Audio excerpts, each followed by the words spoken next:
Yes, good morning everyone. So नया दिन, yes, नई शुरुआत। कॉस्टिंग एंड अकाउंट्स, क्या प्रेफर करोगे? पहले क्या स्टार्ट करें? कॉस्टिंग। ओके, कॉस्टिंग से स्टार्ट करते हैं। बहुत मजेदार सब्जेक्ट है, बहुत मजा आएगा कॉस्टिंग पढ़ने में। अकाउंट्स तो ऑलमोस्ट आप 11th स्टैंडर्ड से पढ़ते आ रहे हैं, तो आपको एक बेस पता है कि क्या क्या रहता है, डेबिट क्रेडिट क्या रहता है एग्जैक्टली। बट कॉस्टिंग एक नया सब्जेक्ट है, थोड़ा सा इंट्रोडक्शन जरूर था आपके फाउंडेशन में, but that was very basic, basic cost sheet वगैरह, राइट? तो अब हमें एक्चुअल कॉस्टिंग में क्या है, क्या करना है, ये चेक करना है। अब मैं आपसे पूछना चाहता हूँ, आप लोग सी में डिग्री कर रहे हैं, राइट? क्यों करते हैं उसका जवाब दोगे मुझे? Why are you doing this? Yes, I need their answer everyone. कुछ ना कुछ तो। अच्छा, at the end of the day sir, पैसा कमाना है, जो भी है, जो भी है। आखिरी आखिरी बात वहीं पे आके बचती है, राइट? यस। हमें किसने सजेस्ट किया था, and then we develop into our career, हमने करियर डेवलप किया। यस, हमने सोचा पेरेंट्स के लिए करना है, हमारे लिए करना है, but at the end of the day, yes, what matters is money. पैसा चाहिए बस सबको, राइट? कोई भी अगर बिजनेस भी कर रहा है ना, चलो हम डिग्री हटा देते हैं, कोई बिजनेस भी करता है, बिजनेस भी करना है, तो क्या वो बिजनेस प्रॉफिट कमाने के लिए कर रहा है? पैसा कमाना है उसको, right? So we need to earn profit, right? So can I say profit maximisation is the main aim of the business? Yes, is it the main aim? Yes, it is the main aim. तो अगर मुझे profit कमाना है, profit कमाना है, तो just ऐसे ही है कि मैंने बिजनेस स्टार्ट कर लिया, प्रॉफिट अर्न होना शुरू हो जाएगा, ना, ऐसा नहीं है। कुछ वर्किंग्स रहेंगे, राइट? कुछ वर्किंग रहेंगे। लेट्स से एक पेन, ये पेन, आइडियली अगर मैंने सोचा है कि मैं ये पेन का मैन्युफैक्चरिंग स्टार्ट करता हूँ, राइट? तो मैन्युफैक्चरिंग से पहले मुझे पता नहीं मेरा कॉस्ट कितना मान लेता है। जस्ट बिकॉज बाजू वाला या मेरा कॉम्पिटिटर 10 रुपीज में सेल कर रहा है पेन, तो मैंने भी 10 रुपीज में सेल करना चाहिए, ऐसा जरूरी है क्या? नहीं, ऐसा जरूरी नहीं है, राइट? अगर सामने वाला 10 में बेच रहा है, ऐसा हो सकता है कि शायद मुझे घर में भी ये 10 रुपीज में नहीं आ रहा, मतलब मुझे बनाने के लिए शायद 12 रुपए लग रहा है। पॉसिबल? क्या रीजन हो सकते हैं? उसको वो 10 में बेच रहा है और मैं 12 रुपीज में मुझे पड़ रहा है, ऐसा कैसे? क्या रीजन हो सकते हैं? Give me some reason. क्या हो सकता है? Raw material is expensive, yes. Yes, quantity is very very good answer. Quantity, सामने वाला जो सेल करता है, वो क्वांटिटी उसको बहुत बड़ा है। मे बी शायद वो लैक्स ऑफ पेन डेली बनाता है, और मे बी शायद मैं फिलहाल नया नया हूँ, तो शायद मैंने सिर्फ 10,000 का बनाया होगा। तो सीधी बात है, मटेरियल में मैंने 10,000 का ही परचेस किया होगा, राइट? सामने वाला अगर 1 लाख का यूज कर रहा है, लेकिन मैं 10,000 का कर रहा हूँ, तो ऑब्वियसली इसमें फर्क पड़ने वाला है, राइट? फर्क पड़ने वाला है। तो क्वांटिटी का फर्क है। तो इसका मतलब जस्ट बिकॉज मेरा कॉम्पिटिटर 10 में बेच रहा है, मुझे भी 10 रुपए रखना ऐसा जरूरी नहीं है। I need to set my own price, yes और no? Yes, I need to set my own price. That means मुझे सेलिंग प्राइस सेट करना, ये एक मेन ऑब्जेक्टिव बन जाता है मेरा, मेन ऑब्जेक्टिव बन जाता है। अब ये सेलिंग प्राइस मैं कैसे सेट करूं? तो कह रहे हैं वो सेलिंग प्राइस सेट करने के लिए मुझे मेरा कॉस्ट तो पता होना चाहिए। यस, मुझे कॉस्ट पता होना चाहिए, यस और नो? तो पहले वापस बात आती है वापस कॉस्ट पे, बात आती है वापस कॉस्ट पे। That means I need to reduce my cost, true, क्योंकि अगर प्रॉफिट बनाना है तो कॉस्ट रिड्यूस करना पड़ेगा, but without impacting the quality. क्या ही पॉइंट सही? क्वालिटी इंपैक्ट नहीं होना चाहिए, लेकिन कॉस्ट कम होना चाहिए। पॉइंट समझ में आ रहा है? यस। अब मुझे बताइए करें कैसे, कैसे करें? तो आपको ये समझ में आ गया कि हम वापस सेलिंग प्राइस से, प्रॉफिट से, सेल्स प्राइस, सेल्स से वापस कॉस्ट पे ही आ गए। मतलब पूरी घूम फिर के बात कॉस्ट पे ही आती है। अगर प्रॉफिट बढ़ाना है ना बॉस, तो कॉस्ट कम करना पड़ेगा। तो कहना से एक ऑब्जेक्टिव बन जाता है मेरा cost reduction, but without impacting the quality. एक इंपैक्ट था मेरा, जो पहला ऑब्जेक्टिव था, to set a selling price, लेकिन वो सेलिंग प्राइस सेट करने के लिए I need to know the cost, yes और नो? यस। अब वो कॉस्ट कम करना है, ये मेरा ऑब्जेक्टिव बन जाता है। चलो, एक और ऑब्जेक्टिव मैं ऐड कर देता हूं। अगर कॉस्ट रिडक्शन नहीं होता है, तो कहना से एक ऑब्जेक्टिव होना चाहिए कॉस्ट कंट्रोल। चलो, कॉस्ट रिड्यूस नहीं कर पा रहे हो, एकदम कॉम्पिटिटिव मार्केट, एकदम कट टू कट प्राइसेस में ले रहे हो, एटलीस्ट लॉस तो मत होने दो। चलो, आप कॉस्ट कम नहीं कर पा रहे हो, बढ़ने तो मत दो। कहने से this should also be one of the aim, yes और नो? यस। तो आई विल ब्रीफ आउट तीन तीन पॉइंट बताया मैंने। Setting a selling price, yes और no? Setting a selling price, next cost reduction, next cost control. क्या ये 3 point समझ में आ गए? राइट, मोटा मोटा हिसाब समझ में आ गया। ओके, अब बात करते हैं वापस cost reduction. How will you reduce your cost? थोड़ा से बातचीत कर लेते हैं इसके ऊपर। आप कॉस्ट कम कैसे करोगे, प्लीज बताइए मुझे। Yes, I want everyone to answer. Yes, cost कम कैसे करें? क्या? बल्क प्रोडक्शन करके, तो पैसा चाहिए रहेगा उसके लिए। चलो ठीक है, ठीक है, bulk production. Okay, one of the point is bulk production. Yes, कैसे कम करूं यार, कुछ तो बताओ। थोड़ा सा एक्टिव पार्टिसिपेट करना पड़ेगा। अगर कॉस्टिंग मजा चाहिए ना, मतलब कॉस्टिंग से पढ़ना नहीं है अपने को, फुल प्रैक्टिकल पॉइंट से करना है, तो आपको कुछ बातचीत करनी पड़ेगी मेरे साथ। यस, प्लीज टेल मी, कैसे हम कॉस्ट कम करें?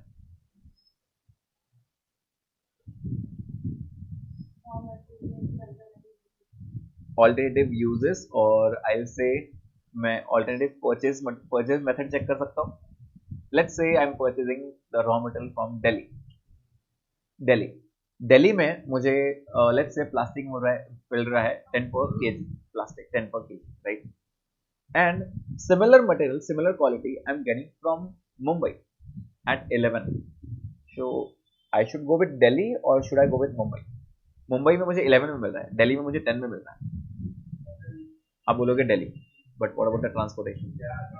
Transportation cost will matter, right. तो क्या आप वो फैक्टर भी चेक करोगे? यस, कि क्वांटिटी कितनी करनी है और कितने दिन लगते हैं फॉर दैट मैटर. अगर मान लेते हैं वो 10 में दे रहा है, ट्रांसपोर्टेशन भी कम है, लेकिन वो दे रहा है 1 महीने बाद, ये मुझे 2 दिन में डिलीवरी देगा, तो फिर ये फैक्टर भी तो कंसीडर करना पड़ेगा.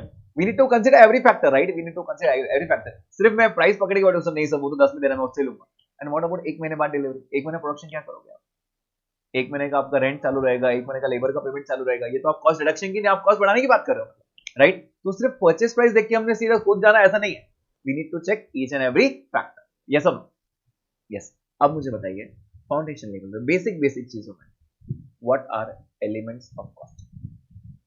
अगर आपको कॉस्ट कम करना है तो सबसे पहले पता तो करना पड़ेगा कॉस्ट है क्या आपके लिए. What is cost? अच्छा, कॉस्ट क्या है मुझे एकदम इजी बता दो. कॉस्ट क्या है? कोई भी लैंग्वेज बता दो. ठीक है, मैं बता दूंगा. मुझे इंग्लिश, हिंदी, मराठी समझ जाती है, ठीक है. अगर आप मराठी में पूछोगे तो मैं हिंदी में रिप्लाई करूंगा आप लोगों को, ठीक है. हिंदी और इंग्लिश, ओके. यस. तो प्लीज टेल मी कॉस्ट मतलब क्या? Expense. Expense to manufacture the product. Perfect. Expense, right. तो what is costing then? Finding the cost. Yes, the process of finding the cost is costing. Simple, एकदम easy हो गया हमारे लिए, right. Cost क्या है? खर्चा. और वो सारे खर्चों को एक साथ करके पूरे एक सिस्टम में लिखना इज नथिंग बट कॉस्टिंग.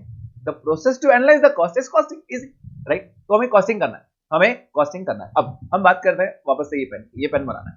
चलिए बताइए, ये पेन बनाने के लिए क्या क्या लग सकता है? I want to answer. ये पेन बनाने के लिए क्या क्या लग सकता है? Yes please tell.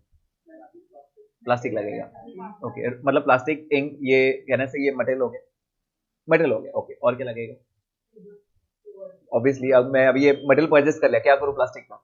Labour machinery आएगा तो मशीनरी का डेप्रिसिएशन लगेगा. यस और नो? मशीनरी कहां पे रखूं?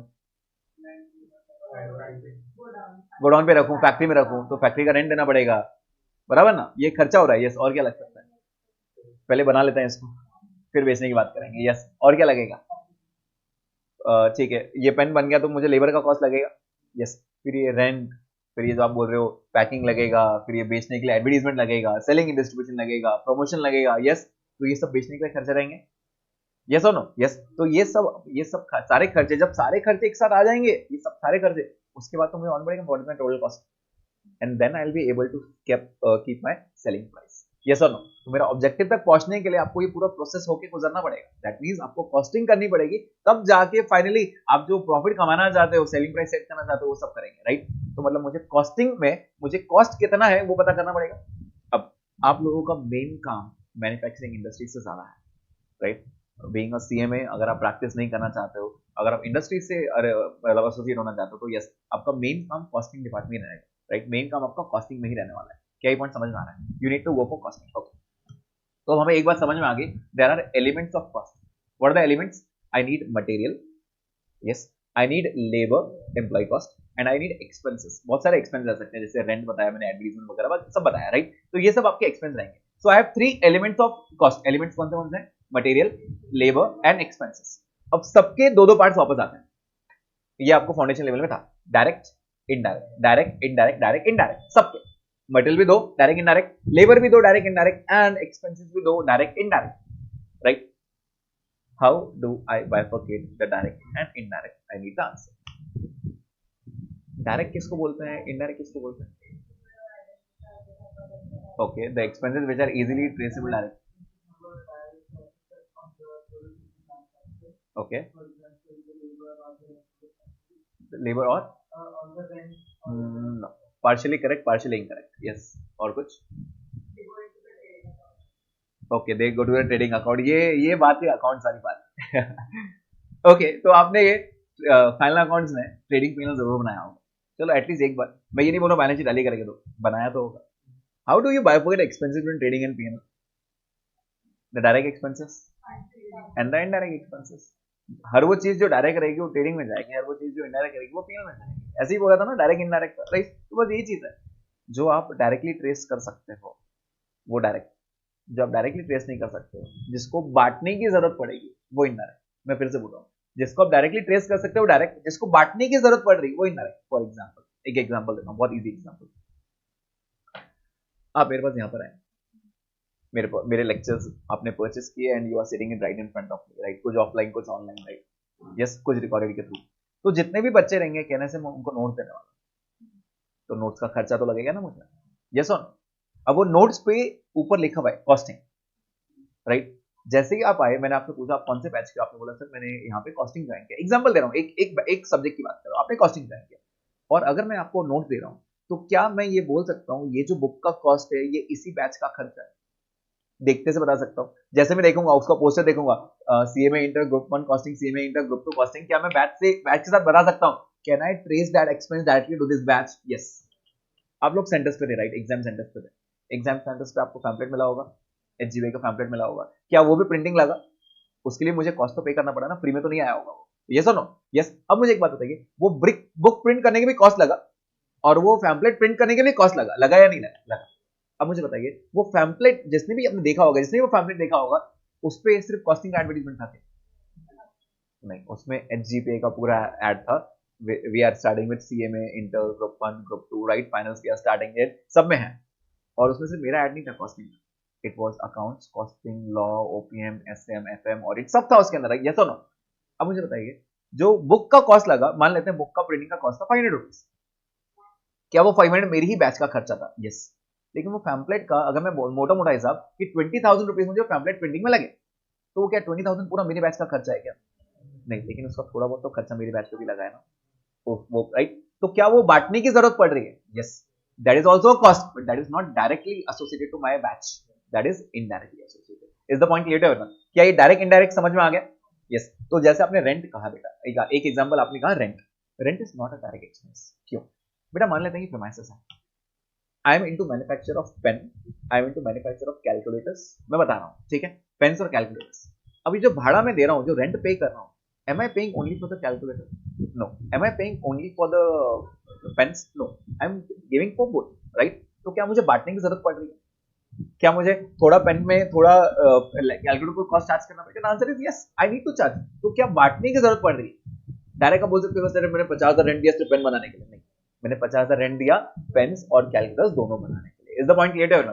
क्या वहां पे बांटने की जरूरत पड़ रही है? जब बांटने की जरूरत पड़ी तो इनडायरेक्ट कॉस्ट, जो दिखते से बता पा रहे हो नहीं सर ये इसी बैच का है, तो ये direct. Is the point clear? That means the expenses which are directly traceable are direct, the expenses which can not be traced which needs further distribution is indirect. क्या ये पॉइंट सबको समझ में आ गया everyone? So am I clear with direct and indirect? Yes. What are the elements of cost? material, labor, expenses. All direct are directly traceable. All indirects are known as overheads. Indirect को क्या बोलते हैं हम? Overheads. जब सारे direct एक तरफ आ जाते हैं we say it is a prime cost, and जब सारे इनडायरेक्ट एक तरफ आ जाते हैं we say it is overheads. क्या ये पॉइंट समझ में आ गया? Okay, we'll write something. Okay then. तो हम डायरेक्ट स्टार्ट करेंगे एलिमेंट्स से।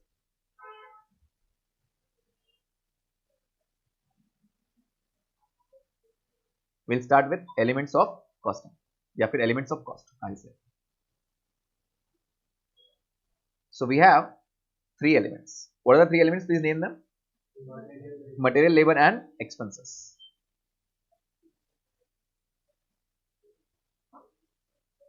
Material, labor, and expenses.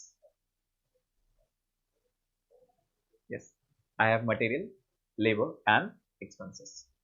All of them are divided into two subparts, right? All of them are further divided into two subparts.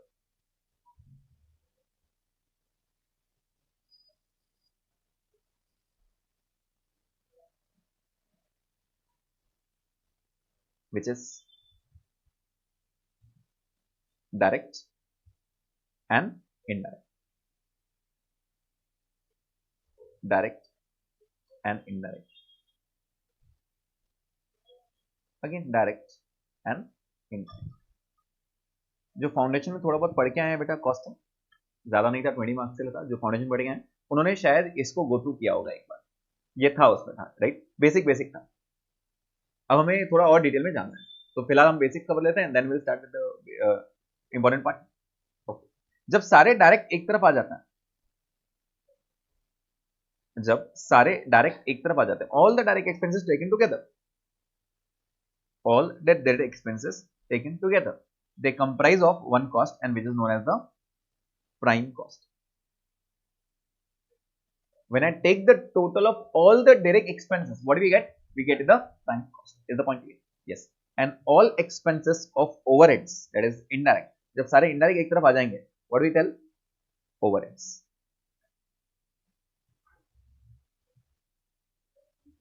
We tell it is overheads.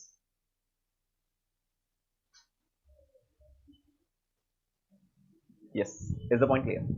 अब मुझे बताओ, how can a labor be direct and indirect? How can a labor be direct and indirect? Direct labor, indirect labor. Yes sir.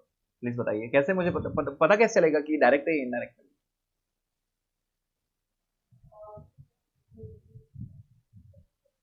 Okay, मैं वापस start करता हूँ, मेरे example start करता हूँ, ठीक है? HGPA is the whole form, right? Is the whole form. Am I one of the faculty over here? Yes, that means I'll be paid for it. Yes or no? मान लेते हैं first person sir आए मेरे पास और sir ने कहा sir आपकी batch की कॉस्टिंग करेंगे, आपके बैच की, आप सब्जेक्ट पढ़ा रहे हो कॉस्टिंग, आपके बैच की कॉस्टिंग करनी है, तो उनको जानना है कि इस बैच पे उनका कितना खर्चा हुआ, उस बैच में उनका कितना प्रॉफिट हुआ, हर कोई जानेगा, राइट? यस और नो? यस। तो वो आए मेरे पास और सर ने कहा कि जो भी पे करना है, तो कहना है से ये बैच के लिए आई will be paid for it, that means I become the direct labour.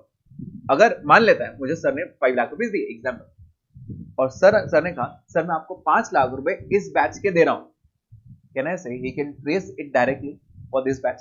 जैसे सर ने बोला सर 5 लाख दिया आपको इस बैच के दिया, मतलब क्या वो पर्टिकुलरली इस बैच को एलोकेट कर पा रहे हैं? द आंसर इज यस, ये डायरेक्ट लेबर है, मतलब if he is paying me for this batch I become the direct labour. Yes और नो? यस। मान लेते हैं ये कैमरा के पीछे एक बंदा खड़ा, क्या उसको पेमेंट लगेगा? बिना पेमेंट को काम नहीं करता ना, इसको एडिंग भी करेंगे, राइट?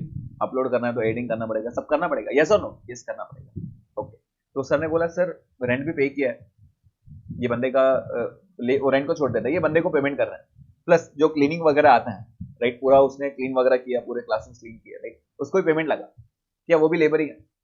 उनको भी पे करना है। तो सर ने कहा सर वो क्लीनिंग वाले को अपन 20,000 देता है, ये आपकी बैच के कॉस्ट में ऐड कर दो। मैंने कहा सर ऐसा थोड़ी चलेगा, पूरा उसने सिर्फ मेरे लिए किया गया, मतलब मेरा बैच चालू होगा तो ही क्लीनिंग होगी, नहीं तो क्लीनिंग नहीं होगी, ऐसा है क्या?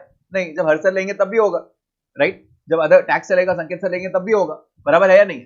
मतलब क्या वो 20,000 रुपए वो भी लेबर था और मुझे जो 5 लाख मिले वो भी लेबर था? आंसर इज यस, बट जो 5 लाख मिले वो इस बैच के लिए मिले, इसको ट्रेस कर पा रहा हूँ, ये सर इसी बैच के मिले, लेकिन वो 20,000 मैंने सिर्फ एक बैच के लिए दिया क्या? आंसर सिर्फ मेरे बैच के लिए दिया क्या? नहीं, क्या वो खर्चे को बांटना पड़ेगा? मैं बोल सकता हूँ हाँ सर वो 20,000 में से कुछ मेरी बैच का भी है, कुछ खर्चा मेरी बैच का है, कुछ खर्चा आपकी बैच का भी है, यस और नो? तो लेबर्स को भी हम इस तरह बांटना है। क्या ये पॉइंट समझ में आया सबको? पक्का? ओके, अब हम बात करते हैं इस पर्टिकुलर ओवरहेड्स के बारे में। ओवरहेड्स या फिर ओवरहेड से better I will say the nature, मतलब behaviour. Again, this was again one of the part in your foundation layer. What is behavior? By nature, the expenses can be fixed. By nature, the expenses can be variable, and by nature, the expenses can be semi-variable. Yes or no? Yes. Examples क्या है? Fixed, variable, semi-variable. क्या चीज है? No. Okay, rent is fixed. चलो एक और depreciation is fixed cost. Next. Salary is a fix cost. Okay, 3।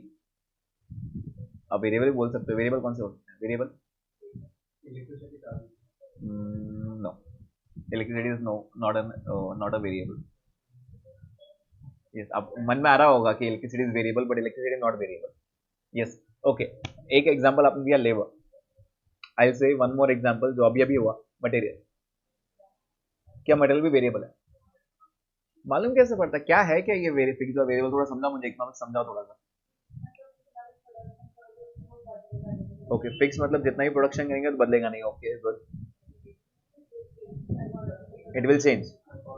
मतलब ऐसा बोलो कि एक पे 50 लगा, दूसरे पे 60 लगेगा, तीसरे पे 70 लगेगा, चौथे पे इट इज फिक्स्ड पर unit is the point. Yes, तो यहाँ पे ऐसी बात है कि एक फिक्स्ड एक्सपेंस क्या रहता है, which is not dependent on anything, which is not dependent upon the number of units, or else I'll say which is not dependent upon the input or the output, right? For example, rent। मान लेता है ये classroom में 100 बच्चे बैठने की capacity है, ठीक है, दिस बैच यहाँ पे 100 बच्चे बैठने की कैपेसिटी है, and the rent is 1 lakh rupees per month. 1 lakh रुपए मुझे भाड़ा देना है एक महीने का, राइट?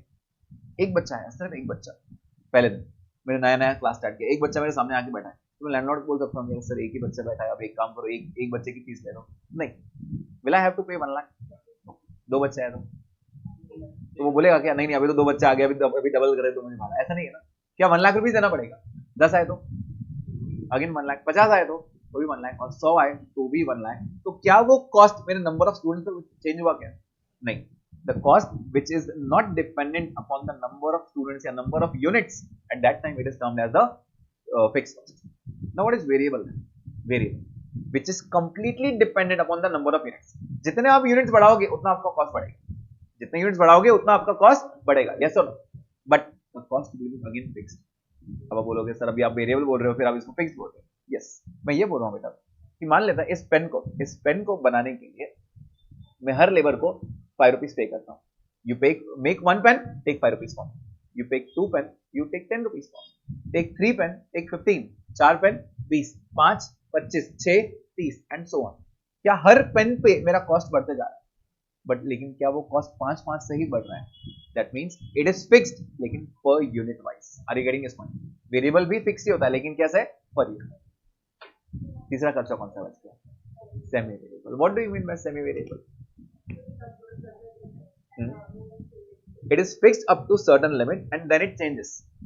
पहला एग्जांपल आपने दिया था मुझे इलेक्ट्रिसिटी, जो आप बोले थे सर पहले फिक्स्ड है फिर बोल रहे थे वेरिएबल है, बट बेटा वो सेमी वेरिएबल है। अब आप बोलोगे सर सेमी वेरिएबल कैसे? अच्छा, इलेक्ट्रिसिटी बिल कैसे? आप घर का शॉप अपने आप फॉर्म का कभी तो लाइट बिल पे किया हो, कभी लाइट बिल देखा है क्या कैसे दिखता है? हर बार सेम आता है क्या? नहीं, ऊपर नीचे रहता है ना थोड़ा बहुत। ऐसे क्यों होता है? ऊपर नीचे क्यों होता है? जितना भी यूज करेंगे, बराबर, जितना मीटर कंजम्पशन होगा उसके हिसाब से, राइट? तो अगर मैंने इस महीने मान लेते हैं 300 यूनिट चलाए, मीटर 300 यूनिट चलाए, तो मुझे 300 यूनिट्स का पैसा देना पड़ेगा।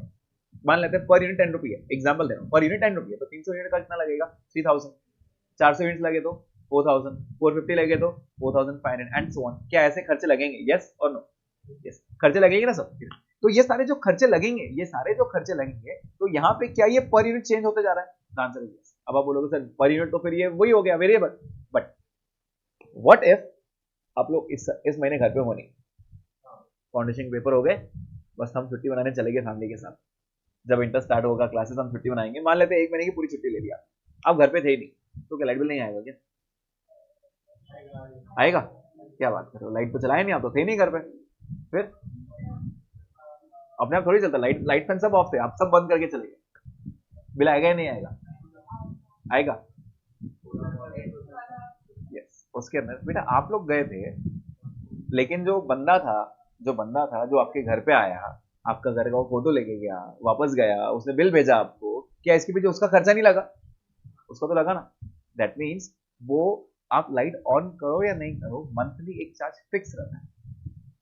They always charge you fixed, let's say 250। मतलब आप लाइट ए भी ऑन मत करो, 250 बिल आएगा फिर, मतलब कहने से up to 250 it is fixed.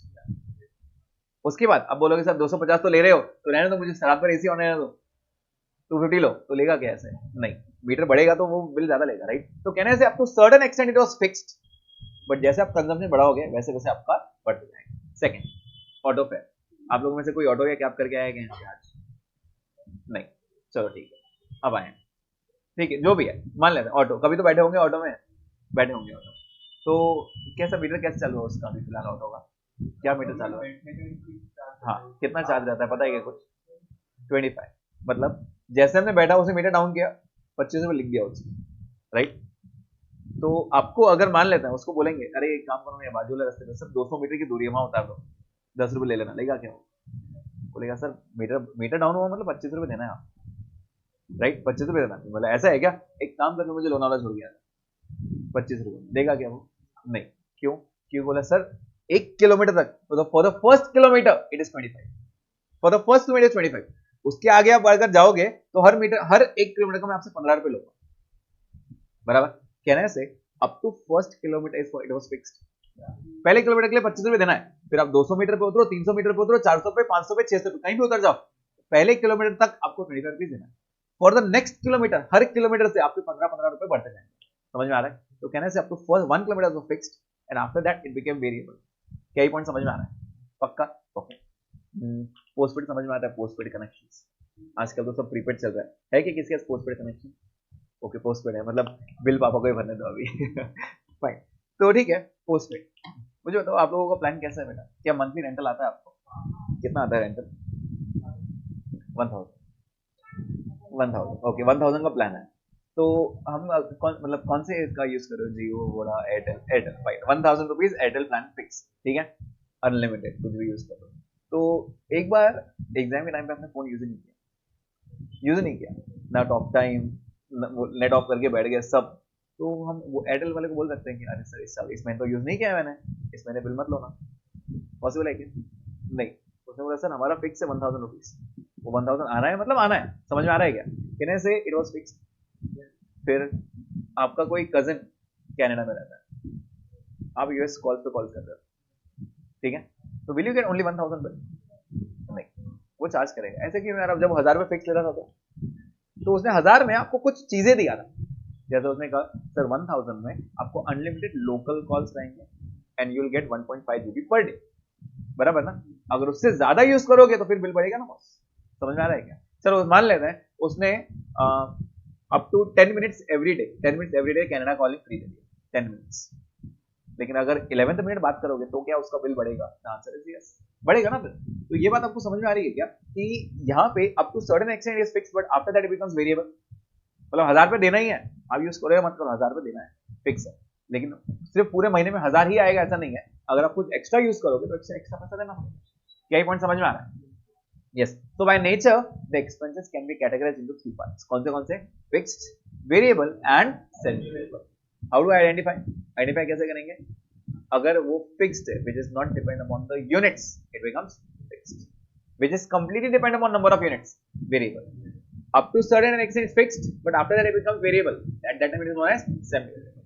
अब this is very important point from the point of view of costing, क्योंकि ये जो पॉइंट अभी मैं पढ़ाऊंगा ये आपको कम से कम 4 चैप्टर्स, शायद 5 चैप्टर्स में भी ये सेम कंसेप्ट वापस आने वाला है, ठीक है। So this is very important, we are learning on the first day but this is very important, ठीक है। आपको वो देखते से ये नेचर पता होना चाहिए कि फिक्स्ड है, वेरिएबल या सेमी वेरिएबल है, ठीक है, क्योंकि कॉस्टिंग में इसका रोल बहुत इंपॉर्टेंट है। चलिए तो हम लिखते हैं नेचर।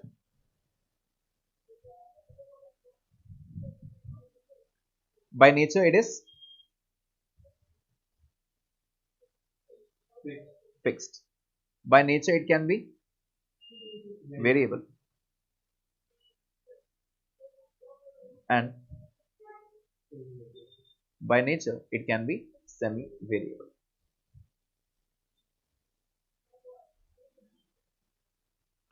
Yes. Again fixed ऐसे मालूम पड़ेगा बेटा, तो which is fixed in totality,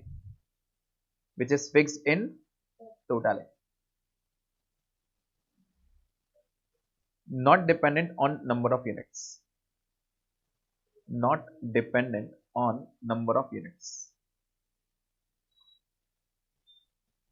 unit से डिपेंड नहीं करता है बेटा, ठीक है।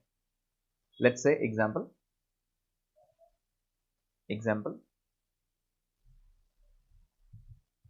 Rent, salary, depreciation, etc.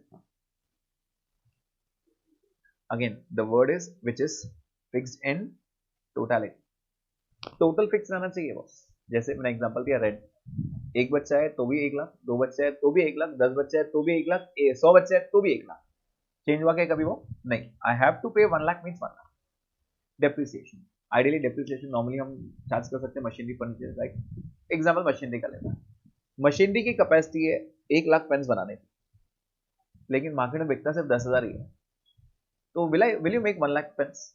No, you will make 10,000। Market में 10,000 बिकता है तो आप क्यों 1 लाख बना के रखोगे? 1 लाख बनाने के पीछे कॉस्ट तो लगेगा ना। तो विल मेक 10,000, राइट। तो ऐसा है कि डेप्रिसिएशन आप सिर्फ 10,000 का लोगे ना, आंसर होता है। आपको डेप्रिसिएशन आपको ईयर वाइज लेना पड़ता है, यूनिट वाइज नहीं। समझ में आ रहा है? तो यहाँ पे खर्चे यूनिट वाइज नहीं रहेंगे, खर्चा फिक्स रहेगा। आप यूज करो या मत करो, खर्चा फिक्स आने वाला, राइट। वेरिएबल, वेरिएबल का मतलब क्या रहेगा? Which is again fixed, fix है, but per unit is very important. वो यूनिट वाइज फिक्स रहेगा बेटा, हर यूनिट पे उतना ही लगेगा। जैसे अगर मैं लेबर को 5 रुपए पेन का दे रहा हूं, तो हर पेन बनाने के मैं 5-5 रुपए देता रहूंगा, तो जितने वो ज्यादा पेन बनाएगा उतना मेरा कॉस्ट बढ़ेगा। यस और नो? तो यहाँ पे which is fixed per unit, completely dependent upon the number of units, completely dependent upon number of units.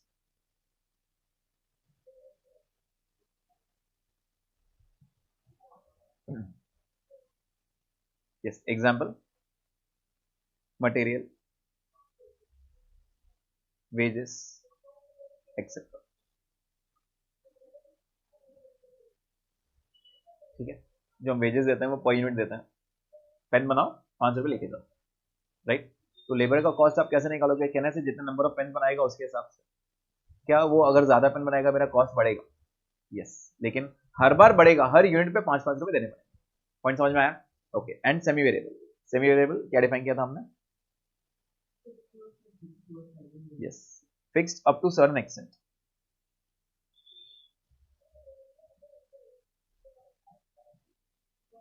Certain extent becomes variable after that.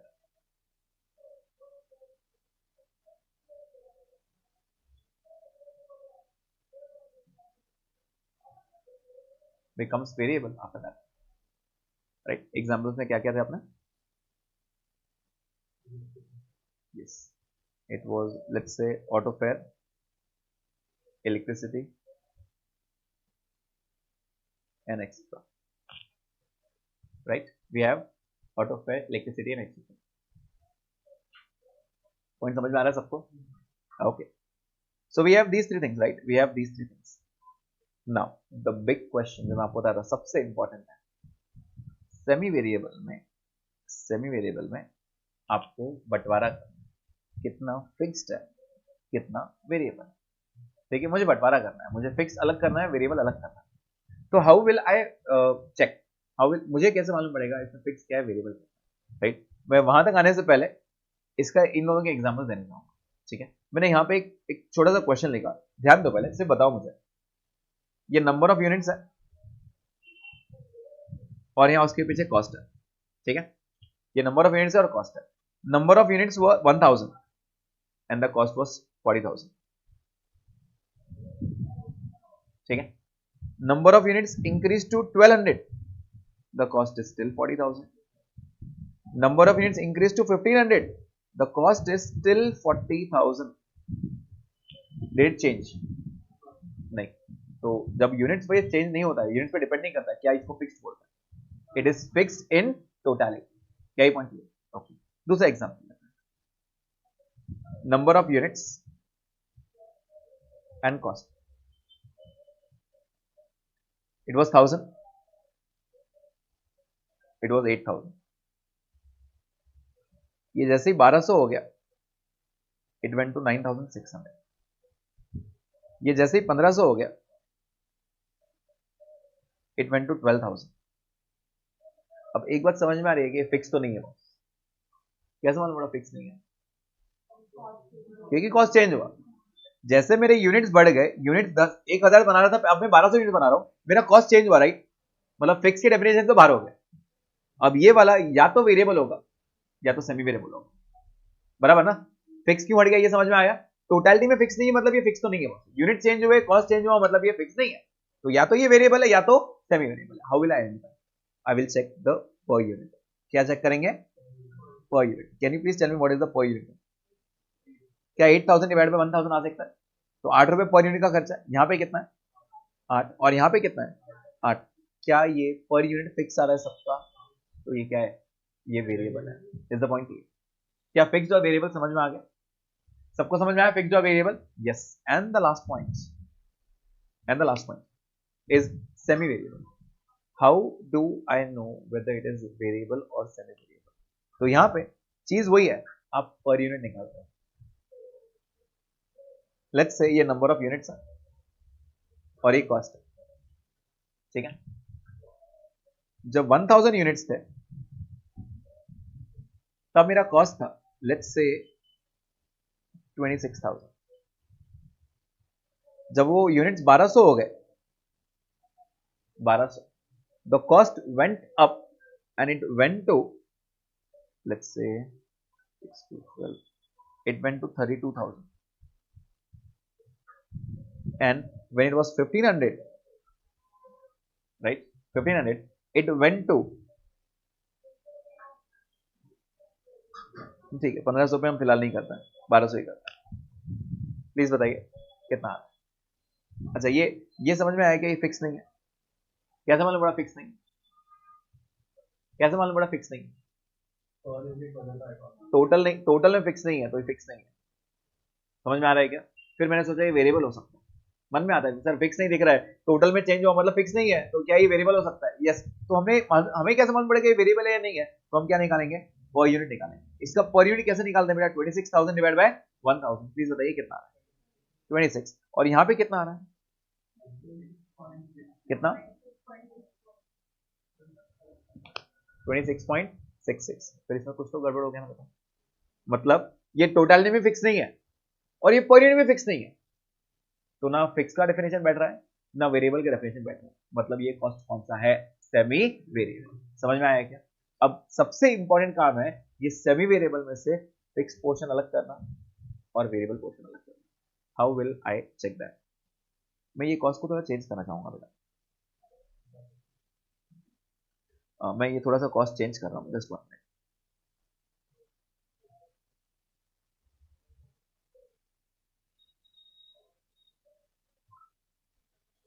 $23 किया मैंने इसको.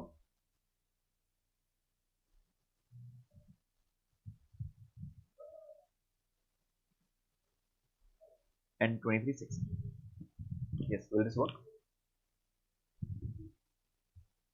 अब हमें कैसे मालूम पड़ेगा इसमें से फिक्स कितना है एंड वेरिएबल कितना है? सबसे इंपॉर्टेंट पॉइंट वो है. तो हाउ टू आइडेंटिफाई? यहां पे मैंने पर यूनिट निकाला, क्या था? 23. और यहां पे कितना आया?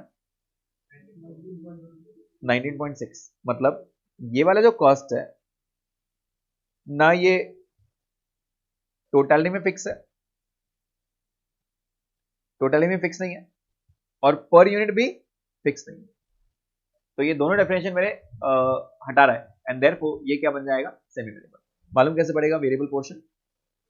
Variable cost per unit is change in cost upon change in units. जैसे मैंने आपको बताया बेटा, ये बहुत इंपॉर्टेंट है, आपको आने वाले 4-5 चैप्टर्स में ये सेम कंसेप्ट लगने वाला है. ठीक है, तो changing cost upon change in units. बेटा मेरा कॉस्ट कितना चेंज हुआ जल्दी बताइए? 23,000 से ये 23,600 पे चला गया. तो what is the change? 600. The change is 600. And मेरे यूनिट्स कितने चेंज हुए बेटा? 1000 से 1200 पे आ गए. कितने यूनिट चेंज हुए? 200. तो पर यूनिट कितना आया बेटा मेरा? इट इज ₹3 पर यूनिट. क्या यहां तक पॉइंट क्लियर है? It increase by 3 per unit. Point समझ में आया? नाउ चल अगेन, मैंने वेरिएबल तो निकाल लिया, वेरिएबल निकालना आसान था. What about the fixed? मतलब इतनी बात तो समझ में आ गई इसके अंदर फिक्स भी है, वेरिएबल भी है. वेरिएबल कितना ये मैंने निकाल लिया. How do I calculate the fixed? Okay, तो ये 23 में से ₹3 माइनस कर दो क्या? ऐसा नहीं चलेगा ना. ₹3 कितने का है? 1 यूनिट का. So what you have to do is किसी एक को बेस लेना. Let's say this is the base. Again ऐसा कोई रूल नहीं है कि इसको बेस लेना है, आप 1200 को भी बेस ले सकते हो, बेस किसको भी चलता है. ठीक है, तो 1000 यूनिट्स है, 1000 यूनिट्स है और टोटल कॉस्ट कितना है? 23,000. तो what I will do is I will just change. So I am taking a base as 1000 units. For 1000 units, what is the total? Total कितना था? 23. Can I say this 23 comprises of two parts? First is variable and second is fixed. बराबर, इसके अंदर दोनों थे ना, क्या मैंने वेरिएबल पोर्शन निकाल लिया। वेरिएबल कितना है बेटा आंसर आपका 3 रुपीज, कितने यूनिट्स के लिए 3000, कितना हो जाएगा वेरिएबल 3000, वेरिएबल कितना हो जाएगा 3000, तो this is nothing but 1000 units into 3। क्या ये 3000 आ गया बेटा आपका? Yes. And what about the fixed part? Can I say the balance remaining is nothing but fixed?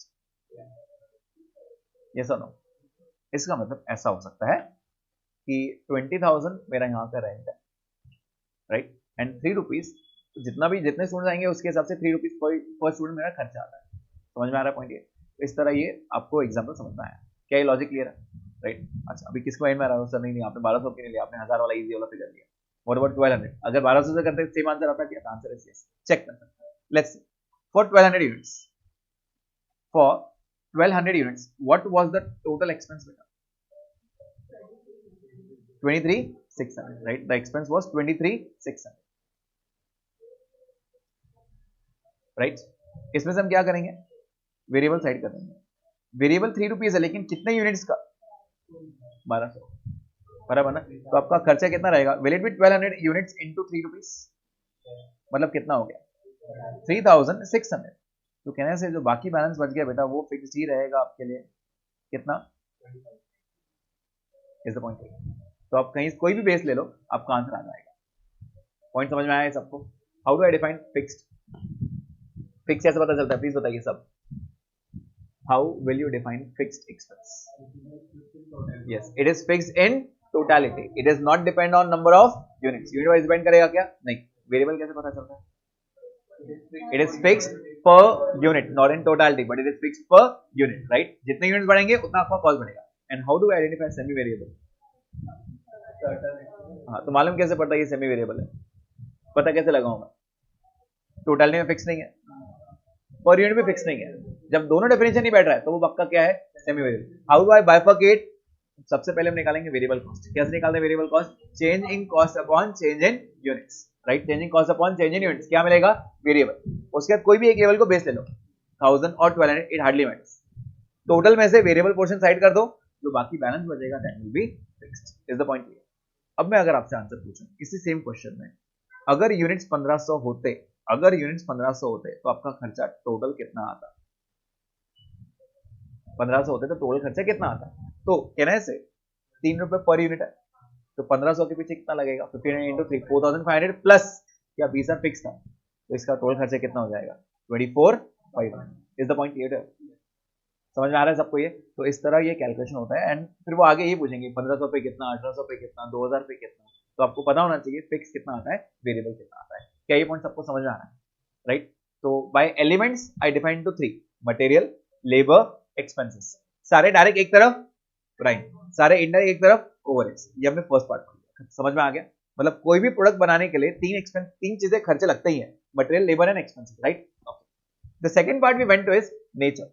By nature, the expenses can be fixed. By nature, the expense can be variable, and by nature, the expense can be semi-variable. Fixed is remains fixed in totality. Variable remains fixed per unit. And जो दोनों भी नहीं है वो semi-variable है। Semi-variable से variable portion minus change करना तो कैसे करेंगे? Change in cost upon change in units. क्या ये पॉइंट सबको समझ में आ रहा है? पक्का? कोई भी माइंड में क्वेरी है क्या? इसके अंदर क्वेश्चन पूछूंगा, पक्का? चलिए ये लिखना शुरू कीजिए। ये एग्जाम्पल लिखना बेटा आपको, वो जो नीचे रेड में लिखे हुए हैं ये एग्जांपल्स लिखना है आपको।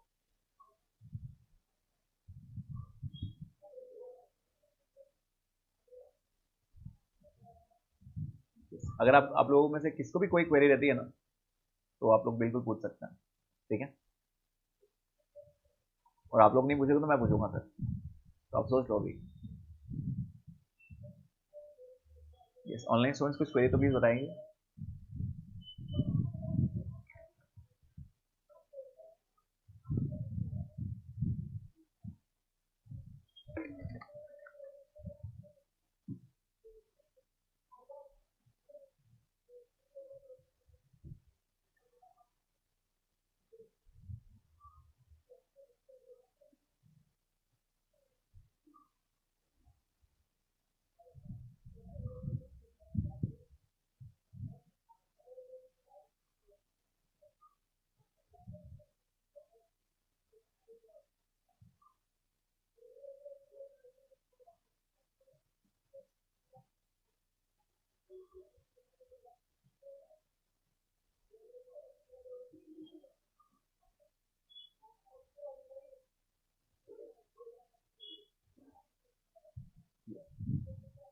Done with this example.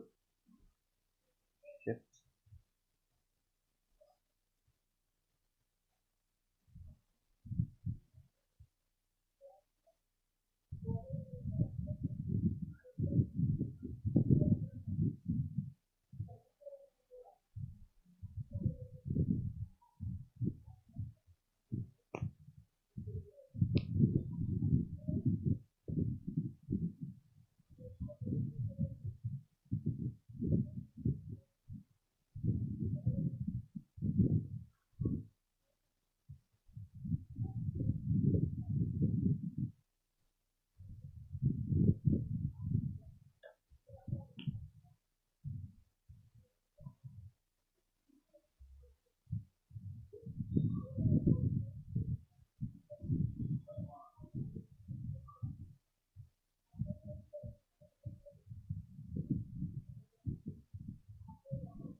ये हुआ सबका.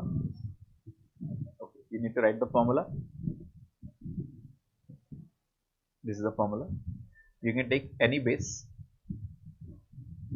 दोनों लिखने की जरूरत नहीं, आप किसी एक बेस को ले सकते हो. Let's say this one.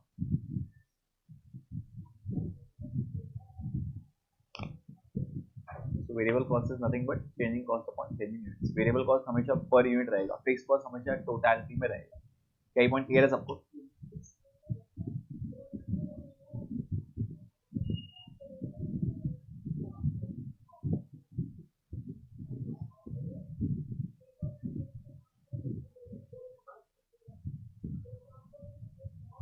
अब मुझे बताइए, आप एडवर्टीजमेंट को कैसे कैटेगराइज करोगे? विल इट बी फिक्स्ड और will it be variable? Variable आया.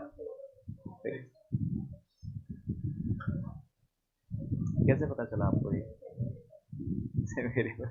ओके, तो फिक्स्ड भी हो गया, वेरिएबल भी हो गया, सेमी वेरिएबल भी हो गया. It depends upon what the advertisement cost is. आपने सबसे पहले पूछना चाहिए सर एडवर्टाइजमेंट कहाँ किया, पहले वो बताओ. लेट्स से मैंने एक होर्डिंग बनाया जहाँ पे वॉक इन पीपल बहुत ज़्यादा रहता है, बहुत जहाँ पे क्राउड बहुत ज़्यादा रहता है, स्टूडेंट्स का क्राउड. लेट्स से एक कॉलेज के आसपास का जो चौक रहेगा वहाँ पे I paid for it and I made a huge banner, huge hoarding, right. And मैंने बोल दिया कि ये जगह किसको मिलना नहीं है, यहाँ पे मेरा ही एडवर्टीजमेंट रहना चाहिए पूरा साल भर, राइट. तो उसमें से पैसा लगेगा, मैंने कहा दूंगा ना, उसमें से 50,000 पर मंथ लगेगा, राइट. 50,000 per month. क्या ये 50,000 पर मंथ देना ही है? उसको ऐसे बोलोगे अरे यार ये एडवर्टीजमेंट देख के एक बच्चा नहीं आया इस बार, तो इस बार का खर्चा मत लो, ऐसा नहीं बोल सकता ना. अब हमारी बात हुई है सर वहां पे होर्डिंग दिखना चाहिए, बच्चे आए या नहीं है उससे मैटर नहीं करेगा. क्या वो फिक्स्ड है? क्या वो फिक्स्ड है? Yes, the answer is fixed. दूसरा चेक करते हैं, मैं अब वो होर्डिंग के हिसाब से हटा देता हूँ एग्जाम्पल. दूसरा एग्जाम्पल देता हूँ. कभी आप लोग ऐसे शॉप पे गए हो और वहां पे कुछ फ्री गिफ्ट्स मिलते हैं आपको? बहुत बार लोग की चेन्स दे देते हैं फ्री, पेन्स दे देते हैं ना, पेन उस पर नाम लिखा रहता है, वो go and so shop, right. क्या वो एडवर्टीजमेंट कॉस्ट है? क्योंकि अगर वो किचन आप यूज करोगे तो आपके फ्रेंड्स, उनके फ्रेंड वो देखेंगे वहां पे, राइट. तो उनकी नजर तो कभी ना कभी तो जाएगी, कभी ना कभी तो जाएगी, एंड मे बी शायद उससे एक आध कन्वर्ट हो जाए, शायद उनके पास चले जाए. Possible? Yes, it is possible. क्या ये पर यूनिट जितना मैं सेल करूंगा उसके हिसाब से मुझे वो किचन बांटने पड़ेंगे? वो भी तो एडवर्टीजमेंट कॉस्ट ही था ना. क्या वो वेरिएबल कॉस्ट है? क्योंकि जितने यूनिट्स बिकेंगे उसके हिसाब से मुझे देना पड़ेगा. समझ में आ रहा है पॉइंट? तो दैट डिपेंड्स कि वो वेरिएबल है या फिक्स्ड है. पॉइंट समझ में आ रहा है सबको? ये तो ये खर्चे जो हैं, ये खर्चों को बाइफरकेट करना ही आपका मेन काम रहेगा. एक छोटा एग्जांपल दूं, एक क्वेश्चन दूंगा और आप लोग उसको बाइफरकेट करके दो मुझे, whether it is fixed, whether it is variable और whether it is semi variable. If it is semi variable then you need to bifurcate fixed and variable. ठीक है, ये आपका काम रहेगा. एक छोटा एग्जांपल आप लोग लिख भी सकते हो और आपको कैलकुलेट करना है. मैं 3 क्वेश्चंस बैक टू बैक लिख रहा हूं यहाँ पे, ठीक है. I am writing 3 questions. Number of units and cost.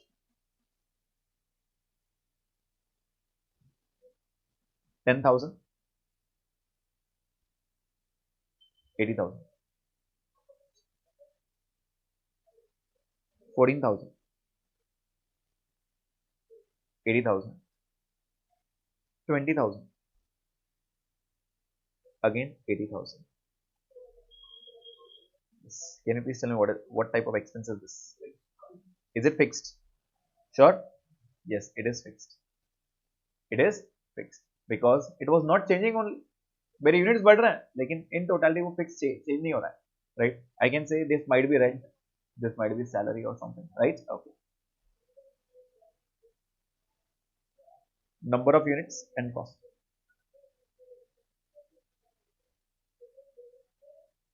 It was 10,000.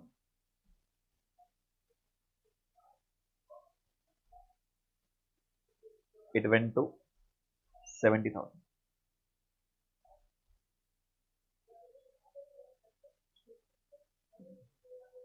98,000.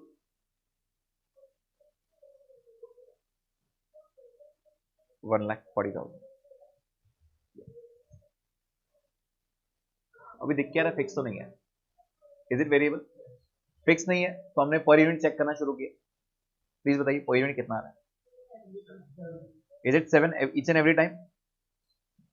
Is it 7 each and every time? Yes. So it becomes variable. बराबर है? It becomes variable.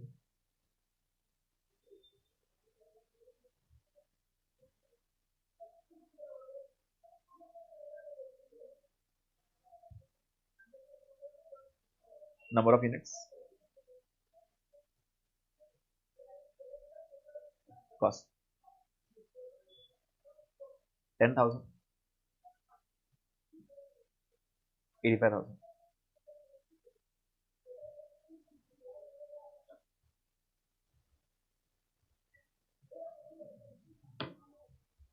14,000. 1,09,000. 20,000. 1,45,000.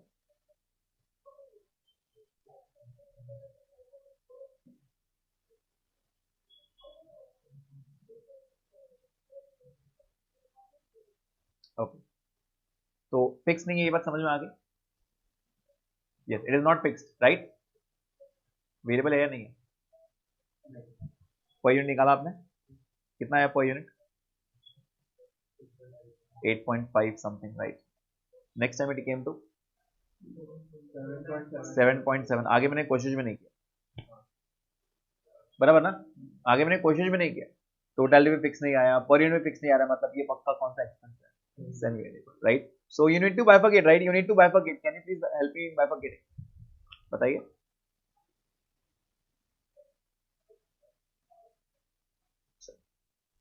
दो मिनट दे रहा हूं आप लोगों को.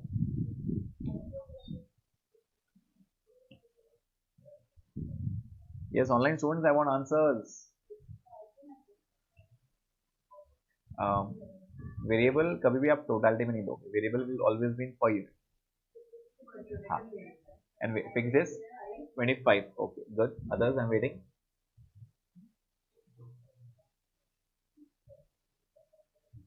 यस, आपके पेन के साथ आपका कैलकुलेटर भी साथ चलना चाहिए, ठीक है ना? हम सिर्फ दूसरों के भरोसे नहीं बैठेंगे. और ऐसा बहुत बार होगा, ऐसा बहुत बार होगा, एक बार नहीं है, मैं अभी बोल रहा हूँ, फर्स्ट डे ऐसा बात बहुत बार होगा. आप अकेले सही रहोगे, सब एक तरफ रहेंगे लेकिन आप अकेले सही रहोगे. बाकी सब गलत बोलेंगे जोर जोर से, फिर आप उसमें डर जाओगे, सब मेरा अलग है, इसने कुछ जवाब ही नहीं दिया.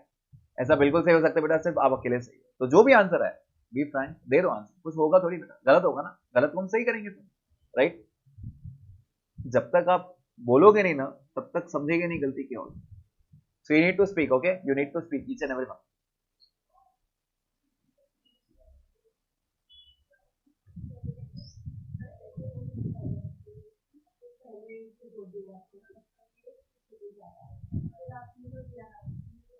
नहीं possible. It can be possible, but if I change the year then. एक क्वेरी आई है, अच्छी क्वेरी है, मैं डिस्कस करना चाहूंगा सबके साथ. प्लीज ध्यान दीजिए. तो ऐसा हुआ, अच्छा सबका ये आंसर आएगा, पहले वो बात करते हैं फिर आगे बात करते हैं. 6 रुपीज आया क्या सबका? 6. और फिर फिक्स कितना आया उसमें? 25. सबका आया क्या 25? कोई प्रॉब्लम किसी को 25 निकालने में? क्या बेस लिया आपने? जरूरी था कि 10,000? नहीं. Can you take 14,000 as base? Yes can you take 20,000 as base, yes आप इन तीनों में से कोई भी एक बेस ले सकते हो बेटा, आंसर सब में सेम आने वाला है। समझ में आ रहा है क्या पॉइंट सबको ये? Okay, so the answer in this question is variable 6 rupees per unit and fixed, कितना था fixed? 25,000 which is not depend on any units. मतलब आप यूनिट बनाओ या नहीं बनाओ 25,000 देना ही है, और जितने यूनिट बनाओगे 6 रुपए के हिसाब से आपका खर्चा बढ़ता रहेगा। क्या यहाँ तक पॉइंट समझ में आ रहा है? अब हम बात कर रहे थे व्हाट अबाउट यहाँ पे आपका 6 रुपीज पर यूनिट आया, लेकिन जब मैं आगे चला गया it went to 7 rupees per unit, possible है क्या ये? The answer is yes, but not in the same year, it will be in the different year. क्या महंगाई बढ़ सकती है? पॉसिबल, इन्फ्लेशन आ सकता है ना? यस, इन्फ्लेशन आ सकता है। मतलब आज मैं मटेरियल जो 6 रुपए से खरीद रहा हूँ, जिंदगी भर थोड़ी 6 में मिलेगा यार मुझे। क्या अगले साल वो 7 में हो सकता है? क्या उसके अगले साल और 8 में हो सकता है? यस, तो वो परसेंटेज इंक्रीज देंगे आपको कि अगले साल मेरा इतना परसेंट इंक्रीज होने वाला है। तो पहले आप पुराना रेट निकालो, उसके बाद उसको ऐड करके नया रेट निकालो। समझ में आ रहा है कि सबको ये जिंदगी पर ऐसा नहीं चलने वाला है। ये सब मैंने तो 6 बोला था, आपको 6 पे कैसे नहीं मिला? लाइफ टाइम तो थोड़ी है, इस साल के लिए मैं भी शायद एक क्वार्टर के लिए, अगले क्वार्टर में रेट बढ़ जाएगा, possible? Yes, so this can also be a case, but yes ये अलग चैप्टर में पढ़ना है आपको, बेसिक्स में। क्या यहाँ तक पॉइंट समझ में आ गया? यस, तो फर्स्ट सेशन के हिसाब से हमने 3 ऑब्जेक्टिव्स देखे हमारे। Setting a selling price, setting a selling price to reduce the cost but without impacting the quality and to control the cost। क्या ये 3 पॉइंट समझ में आ रहे? राइट, मेरा मेन हम कॉस्टिंग सीख क्यों रहे हैं? सेलिंग प्राइस सेट करना है बस। अब सेलिंग प्राइस सेट करने के लिए मुझे कॉस्ट पता करना है, तो क्या कॉस्ट कम करना है मेरे को? यस। अब क्वालिटी इंपैक्ट करना है क्या? नहीं। अगर कॉस्ट कम नहीं हो पा रहा है तो क्या करना है? कंट्रोल करना है, एटलीस्ट कॉस्ट बढ़ने मत दो, नुकसान मत होने दो। नुकसान कैसे होगा? वेस्टेज, ओके चलो मान लेते हैं कुछ भी वेस्टेज नहीं हुआ, एकदम एक्यूरेट चल रहा है, फिर भी नुकसान हो सकता है क्या? हाँ, ओके, एडवर्टाइजमेंट हमने बराबर नहीं किया। Okay, breakdown of machinery, good example. थोड़ा और ब्रॉडर सोचते हैं, थोड़ा सा ब्रॉडर, मतलब अभी हम फाउंडेशन थोड़ा बाहर आ गए ना, इंटर लेवल पे सोचते हैं बेटा। एक अभी आपको इस मतलब इसके बेसिक्स के बाद आपको एक चैप्टर सीखना है जिसको बोलते हैं मटेरियल कॉस्ट। अभी अभी हमने क्या पढ़ा? ये पढ़ा हमने एलिमेंट्स पढ़ा, राइट? अब एलिमेंट्स हमने मटेरियल लेबर एक्सपेंसेस पढ़ा। अब इंटर लेवल पे आपको सबके चैप्टर्स हैं, मटेरियल का पूरा एक चैप्टर है आपको, एक लेबर का चैप्टर है, एक ओवरहेड्स का चैप्टर है, बाद में इन तीनों को ऐड करके एक कॉस्ट शीट बनता है, वो चौथा चैप्टर है। ऐसे चैप्टर्स बनाए गए, राइट? अब मैं एक मटेरियल की बात कर रहा हूँ, क्या मटेरियल इतना इंपॉर्टेंट है कि हमको पूरा उस पर चैप्टर पढ़ना है? Answer is yes. क्यों? लेवल्स रहता है, लेवल्स। एक एग्जांपल दे रहा हूँ आपको, खुद को समझेगा। हाँ बराबर है बेटा, एक एग्जांपल देखते हैं कि अगर आपको कुछ, मान लेते हैं ये प्लास्टिक ऑर्डर करना है, इसके लिए प्लास्टिक है, तो आप ऑर्डर करोगे ना प्लास्टिक, आपने ऑर्डर किया, रेट वेट चेक किया, आपने ऑर्डर भी कर दिया, ठीक है, आपने ऑर्डर कर दिया, एंड उसके बाद ऑर्डर देने के 5 दिन बाद वो आपको डिलीवरी देता है, राइट? आपको डिलीवरी देता है, तो आपने ऑर्डर कब प्लेस करना चाहिए? अगर वो सामने वाला कहने से 5 दिन पहले ही ऑर्डर करना चाहिए, राइट? अचानक से लेबर आके बोलेगा मेरे को कि सर मटेरियल खत्म हो गया, अब मेरे पास मटेरियल नहीं है, तो उसको ऐसा बोलोगे एक काम करो 5 दिन छुट्टी ले ले अभी, तो 5 दिन के बाद आना, मटेरियल आने के बाद। ऐसे करेंगे क्या? नहीं, वो क्या बोलेगा, सर आप भले छुट्टी दो, मैं आप आके बैठो या नहीं बैठो, मैं काम कर रहा हूँ, मटेरियल आपने नहीं लाया, इसमें आपकी गलती है, इसमें हमारी गलती नहीं है। मतलब कहने से कि स्टॉक लेवल चेक करके ऑर्डर प्लेस करना, ये भी तो एक इंपॉर्टेंट काम था आपका, राइट? मतलब आपने ध्यान नहीं दिया, लेबर नुकसान नहीं हुआ, आपने सिर्फ मटेरियल टाइम पे नहीं पहुंचाया, इसकी वजह से भी नुकसान हो रहा है। समझ में आ रहा है, राइट? तो यहाँ पे सब लेवल चेक करने के बाद भी अपने को नुकसान हो सकता है, तो एटलीस्ट ये चीजों पे मत करो। आपने परचेज रेट बहुत अच्छा है आपका, मान लेते हैं मार्केट में 8 रुपीज चालू है, आपने 6 रुपीज में परचेज किया है, रेट बहुत अच्छा है, लेकिन उसका जरूरत क्या पड़ी आपको? अगर आप टाइम पे मटेरियल ही नहीं पहुंचा पा रहे हो, सोचो एक ब्रॉडर में सोचो, मेरे पास फैक्ट्री में 1 लाख वर्कर्स है, 1 लाख वर्कर्स, रोज की पगार में उनको 100 रुपए देता हूँ, 1 लाख लोगों को रोज का 100 रुपए कितना होता है? निकालो, 1 लाख लोगों को रोज का 100 रुपए दे रहा हूं, 1 करोड़। हाँ, Shreya is counting the number of zeros now. Yes, is it 1 crore? सोचो 5 दिन मैंने उनको मटेरियल नहीं दिया बेटा, 5 करोड़ का लॉस बैठेगा, 5 करोड़ रुपए। समझ में आ रहा है? एक ब्रॉडर कंसेप्ट है, मतलब सिर्फ टाइम पे ऑर्डर नहीं देने की सजा मिली 5 करोड़ रुपए। समझ में आ रहा है आपको ये? तो कॉस्ट को ऐसे आपका कॉस्ट बढ़ गया, तो आपको नुकसान भी आने वाला है। तो ये चीजें ध्यान देना बहुत जरूरी होती है। क्या पॉइंट समझ में आ रहा है? तो आपको आने वाले चैप्टर्स में ये सीखना है कि what are the stock levels, what quantity to order, how much to order, ये सब आपको मटेरियल में सीखना है। समझ में आ रहा है? हर चैप्टर खुद में एक अलग इंपॉर्टेंस रखता है, तो you need to know what the chapter is all about. ठीक है, तो हमने फिलहाल दो चीजें पढ़ी अभी, एक एलिमेंट्स और एक नेचर। नेचर में how to identify the expenses is very important, fixed, variable and semi variable. समझ में आया? कोई भी माइंड में क्वेरी? कुछ भी नहीं? याद रहेगा ये कब तक? हमेशा याद रहना चाहिए। ठीक है, चलिए इसका यहाँ स्टॉप करता है।